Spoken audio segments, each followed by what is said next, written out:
Paddy, it's no good. They know where we are. With its hilarious comedy and thrilling chases, The Benny Hill Show used to be a huge sensation, bringing laughter to people all over the globe. Tea or coffee? Tea. Thank you. Sugar? Yeah, yes, please. Milk? No, thank It premiered in 1955 and peaked in force in 1969 on Thames Television. The audience adored Benny Hill's unique brand of comedy. But as the decade progressed, some viewers became uncomfortable with the show's sexualized depictions of women and its use of sexually explicit jokes. Oh, get to the phone, boy! Are you hurt, bye? Ever hear of anybody being hurt good? Would you like something to bite on? It may no longer be airing on television, but the show lives on in our memories and makes us question whether or not humor should evolve with the times and how far we can go in our jokes. Keep watching as we talk about the scene that made The Benny Hill Show go away for good and why it faced criticisms. Benny Hill rose to stardom. In the world of comedy, Benny Hill rose to prominence as an intriguing figure, a man cloaked in mystery, his private life concealed behind the dazzling mask of fame.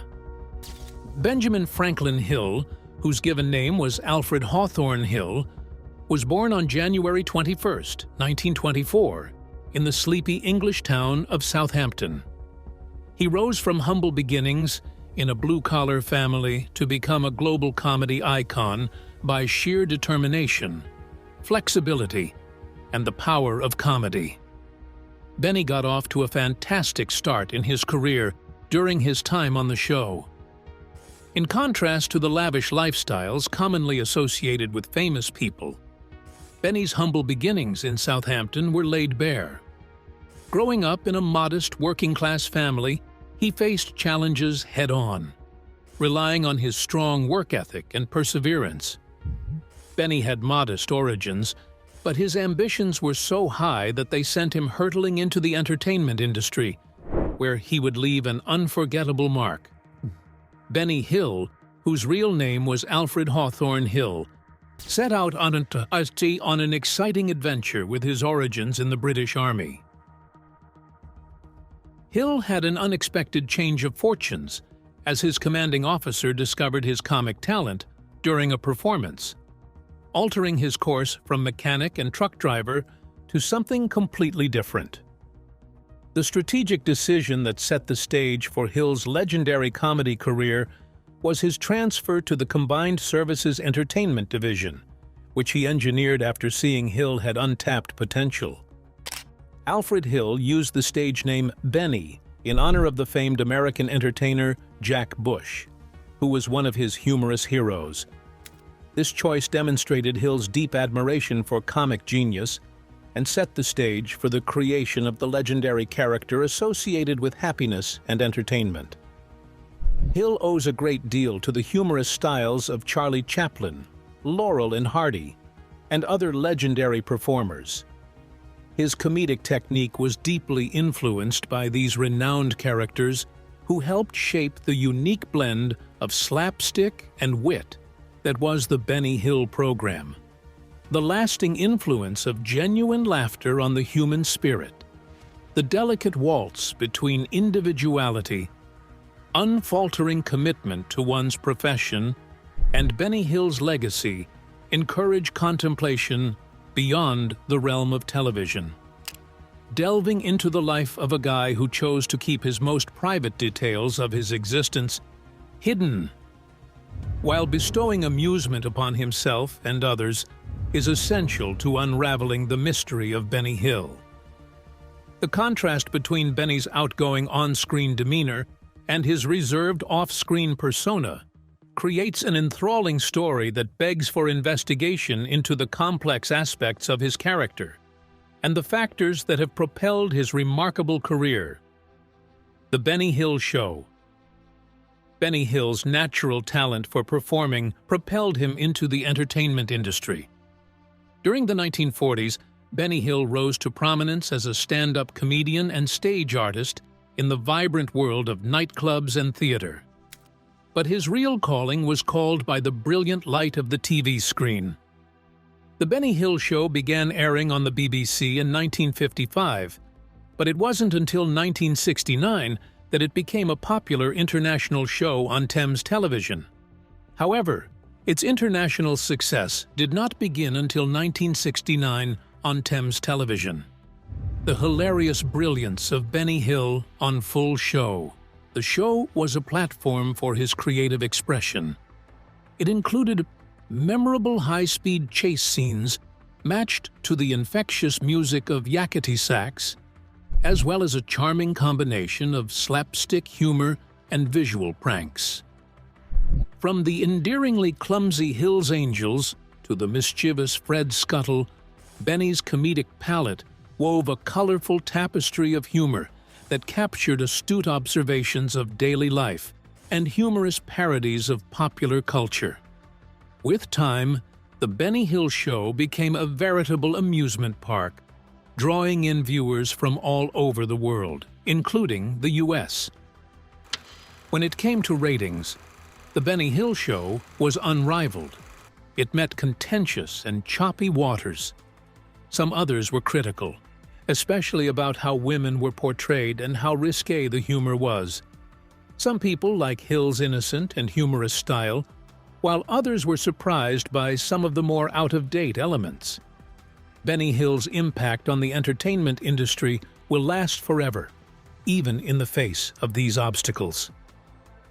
All throughout the world, comedy fans have been captivated by the show's nostalgic charm and Benny Hill's one-of-a-kind sense of humor. Even with the passing of time, the effect is still as strong. There were times when Benny Hill's innocent and spontaneous comedy style ran counter to the changing societal mores of his day. Some critics felt the show's portrayal of women, which included them as objects of desire or slapstick comedy, didn't reflect the times. People started to look more closely at risque humor, even though it was meant to be harmless fun, because social norms were changing. Many people thought that Benny Hill's comedic style reflected the social mores of the time when the program was at its peak. The reception of specific comedic components, however, changed as sensibilities developed. It became as precarious as walking a tightrope in the world of public opinion, balancing the show's classic appeal with modern expectations.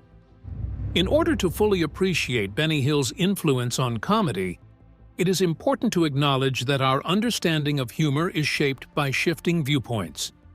Opinions on the debates vary. Some see them as roadblocks, while others see them as telling signs of how cultural acceptance is evolving.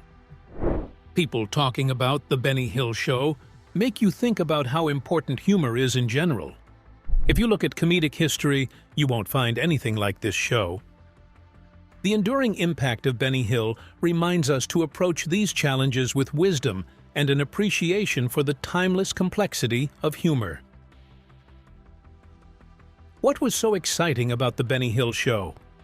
Stepping away from his regular hilarious routines, Benny Hill took an unexpected turn with a song that narrated the narrative of Ernie, an amorous milkman.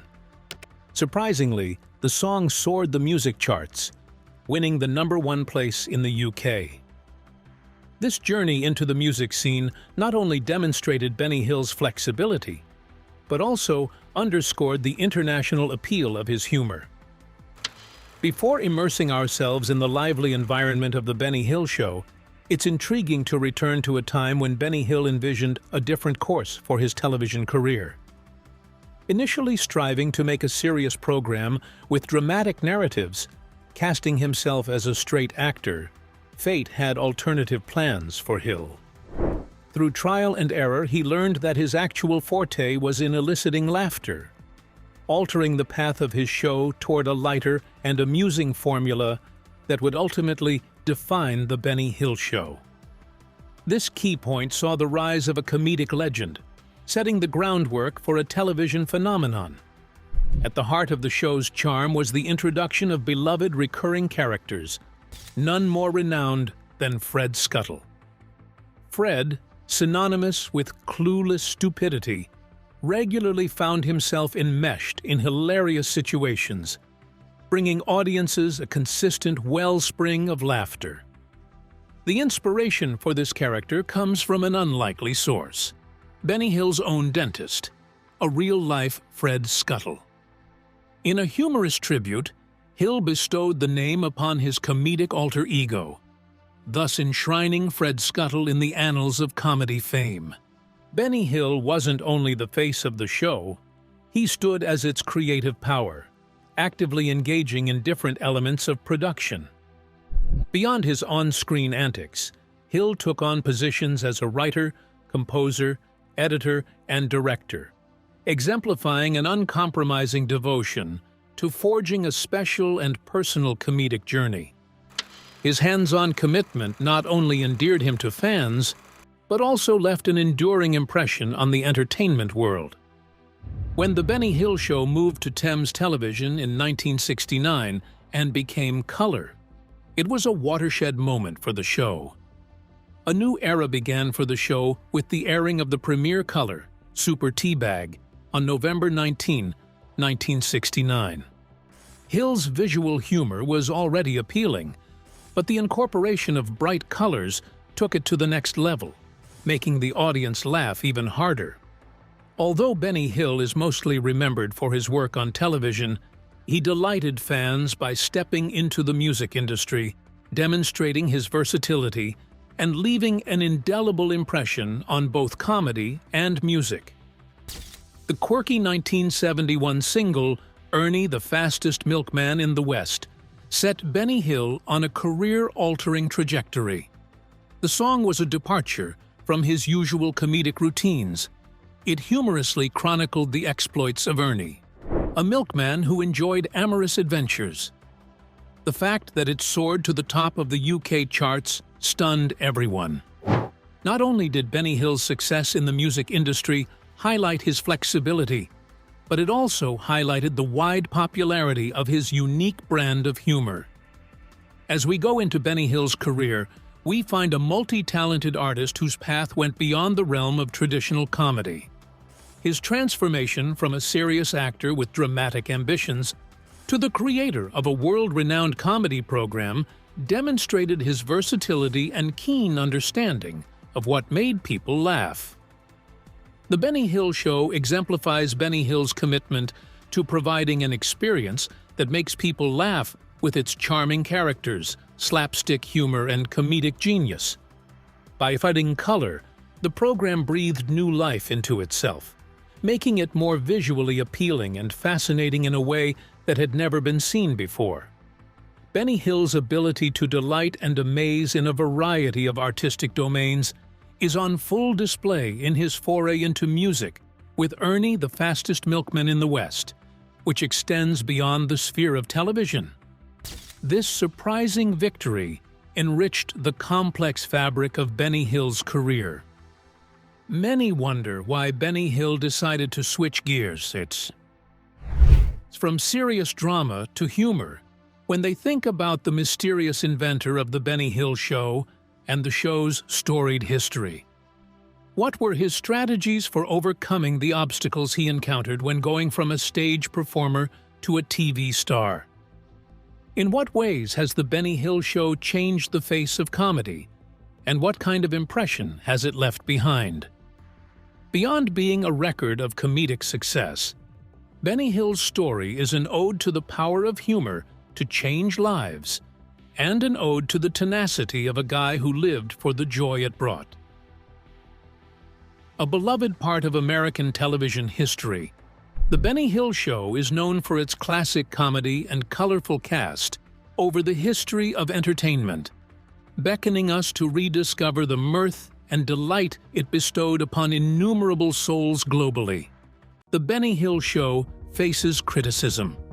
Despite its triumph for comedic genius, The Benny Hill Show was heavily criticized for how it portrayed women on screen and behind the scenes. As disturbing claims of sexual harassment surfaced from behind the scenes, critics argued that the show added to the objectification of women. Everything that went wrong with this effectively ended The Benny Hill Show.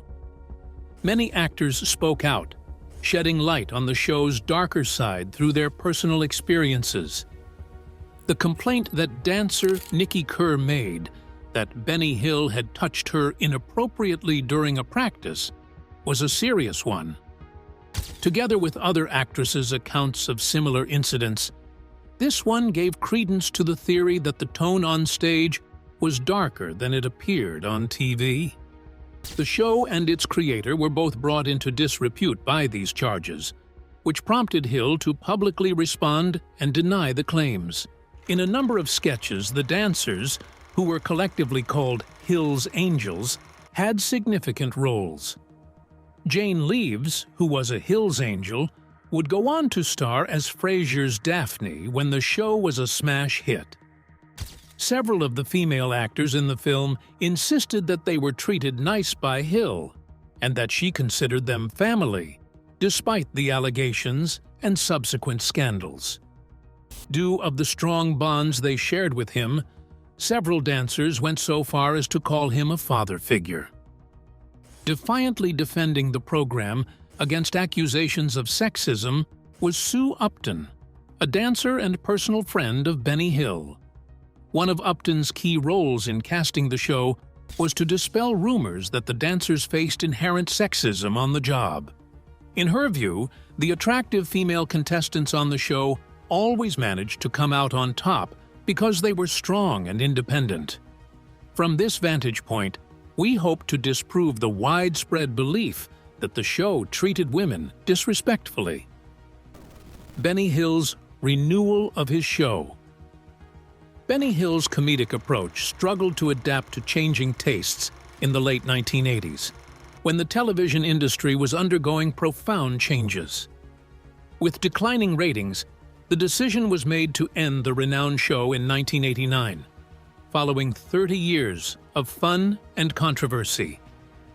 Benny Hill and the rest of the production crew had the enormous challenge of reinvigorating a program that had grown into an institution in American culture. Hill, scrambling for a ratings boost, ramped up the show's daring in an attempt to reclaim viewers' interest.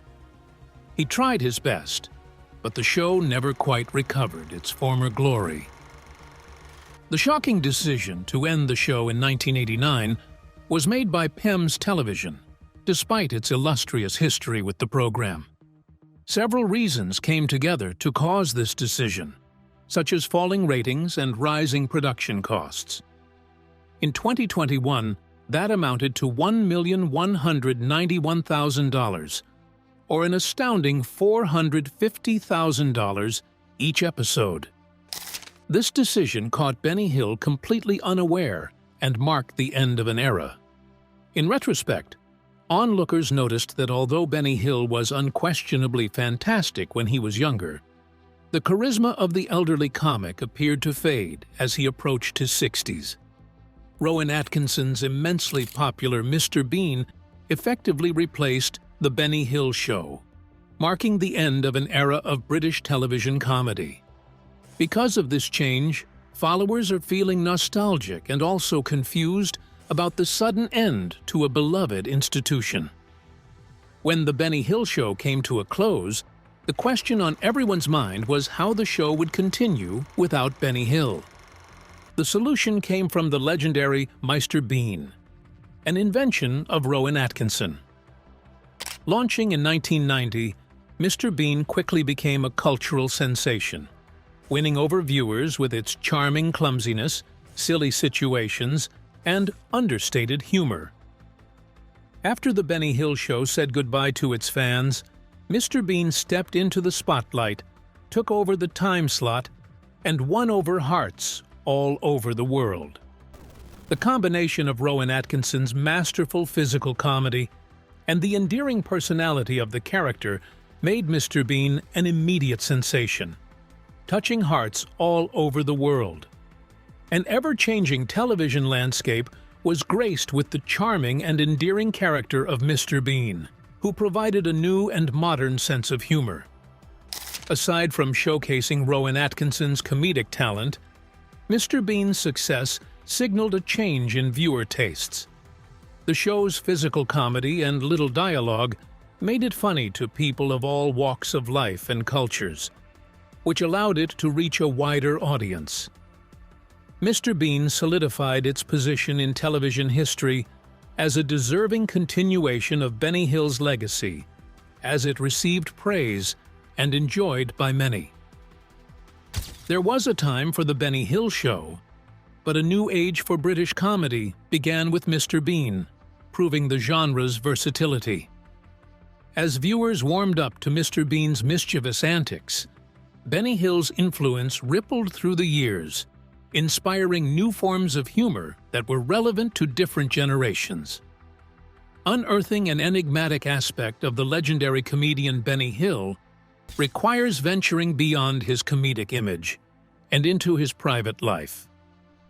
Although Benny Hill was famous all over the world and a TV star, he kept a very low profile.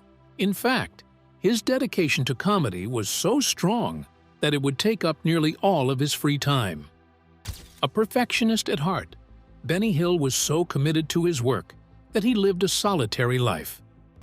His enthusiasm and dedication seemed to be entirely focused on comedy rather than any other aspect of his life. Life beyond screens. Despite his meteoric rise to fame on television around the world, Benny Hill kept a very private life, characterized by his eccentric quirks and unfaltering commitment to his work. Even though he was famous on screen, he was a loner who dealt with heartbreak and stayed true to his art while he wasn't working. 3 women allegedly turned down Benny Hill's marriage proposals in matters of the heart, adding to the story of Benny Hill's romantic misfortune. Hill had an unmatched devotion to comedy, says Dave Freeman, a close friend and co-writer of the show. Benny would spend most of his free time glued to the TV and carefully noting down ideas for sketches, as Freeman pointed out, as humor was his one and only passion. Benny Hill's perfectionist streak, which shone through in his work life, sometimes bled into his personal relationships, making him seem unapproachable.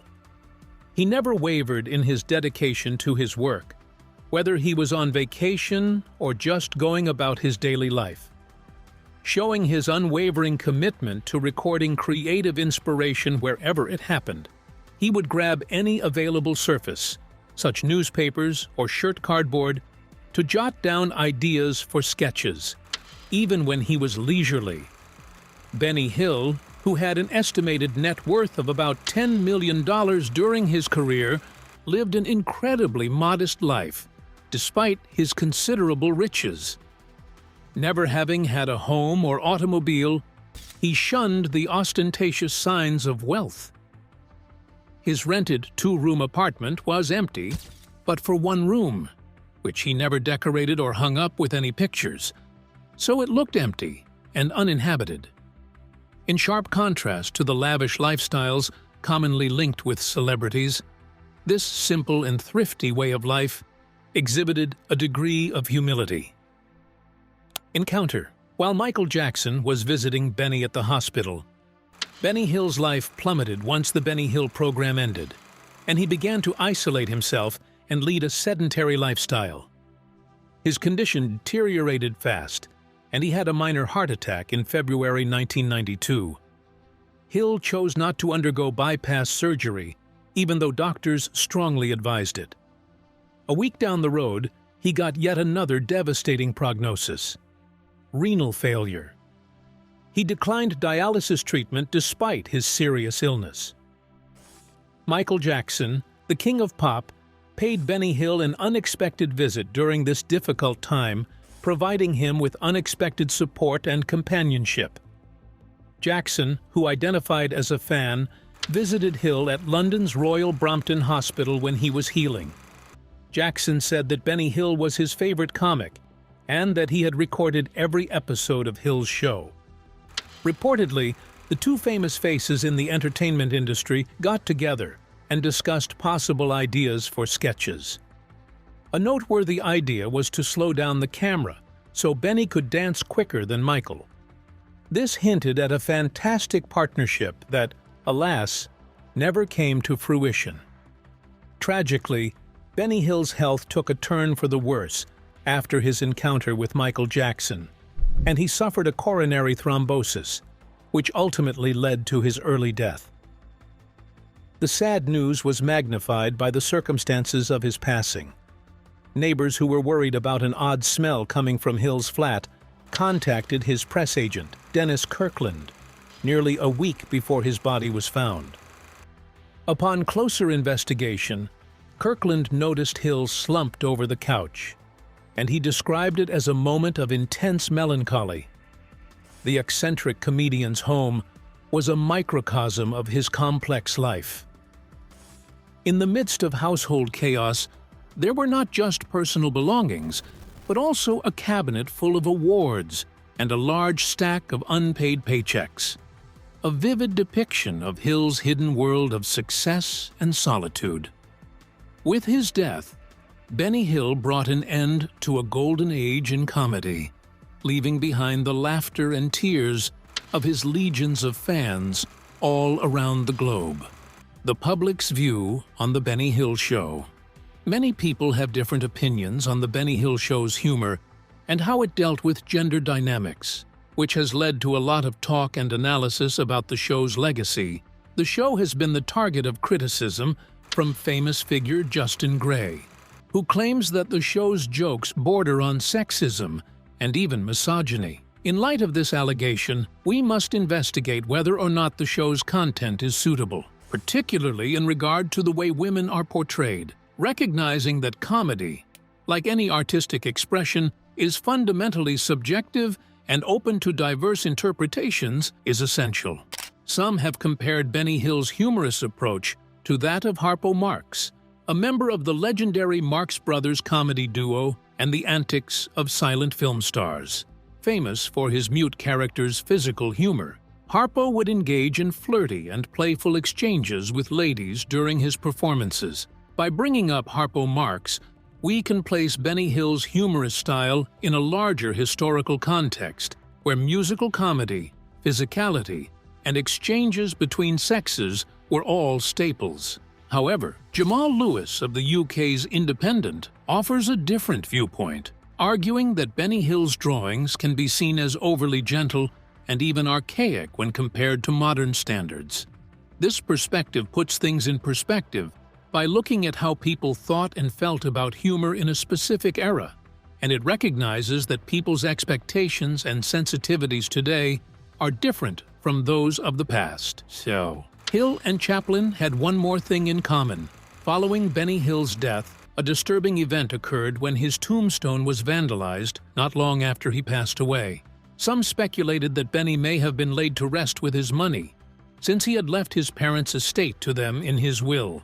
Thieves who had heard wild tales of a treasure trove at his grave tried to steal from him in the hopes of finding it. But all of that was in vain because Benny Hill's last resting place was completely unpatched. Benny Hill's family moved swiftly to prevent any additional disruptions. The division of his fortune among his 7 nieces and nephews was a difficult process that arose from the lack of immediate heirs. He had a protective railing placed around his grave and a large stone slab placed on top to discourage anyone from trying to desecrate his resting place. The sacredness of Benny Hill's grave and the cessation of the disturbing events that followed his death were the goals of these actions. The astounding popularity of The Benny Hill Show, which even went on to win a BAFTA TV award for Best Writer in 1972, is a reflection of his creative genius and the influence he had on the business, despite the fact that he faced criticism throughout his existence. The show's 1980 and 1981 Primetime Emmy nominations attest to its widespread praise, solidifying its place in the global comedy scene beyond the UK. Yakety Sax, the show's popular theme song, was named the best theme tune on the ITV program called The Nation's Favorite Theme Tune, further cemented Benny Hill's lasting reputation. Benny Hill's hilarious exploits are now instantly recognizable by this energetic and unforgettable song. A musical based on the life and comedy of Benny Hill made its debut in London's West End in 2021, paying homage to Hill's distinguished career. This stage show was a tribute to Benny Hill's lasting impact, bringing his hilarious brilliance to a whole new audience and ensuring his position in entertainment history books. After winning the renowned Charlie Chaplin Award in 1991, Benny Hill's career took a dramatic turn. Hill was utterly delighted and taken aback when he learned that Chaplin reciprocated his admiration.